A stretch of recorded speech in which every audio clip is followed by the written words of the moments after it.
ካፓሲቲ አቢሊቲ ነው የሚያዝ ብቃት ነው ለምሳሌ ቤቱ ሰፋ ስላለ ነው ይሄ ሁሉ ተማሪ የተቀመጠው አቢሊቲው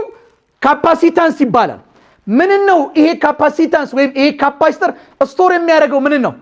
charge so the charge stored in the capacitor is given by this ወይም ካልኩሌት የምናደርገው ካፓሲተር ውስጥ ስቶር የሆነውን ቻርጅ ካልኩሌት የምናደርገው በካፓሲታንሱና በቮልቴጁ ፕሮዳክት ነው በደንብ አርታችሁ ተመልከቱልኝ ካፓሲታንሱ ላይ ለምን ዲተርሚናል ካፓሲቲ አቢሊቲ ነው የሚያዝ ብቃት ነው ለምሳሌ ቤቱ ሰፋ ስላለ ነው ይሄ ሁሉ ተማሪ የተቀመጠው ቤቷ አነስ ብትል የድሮ ቤታችን ብንሆንስ ይሄ ሁሉ ተማሪ ይገባል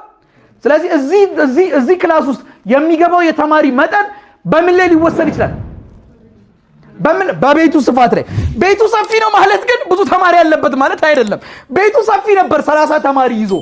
ተግባባን አይደል ግን የሚያዝ አቅሙ ምን ብዙ ሊይዝ ይችላል ብዙ ቻርጅ ሊይዝ ይችላል ምኑ ትልቅ ሆነ ካፓሲታንሱ ትልቅ ሆነ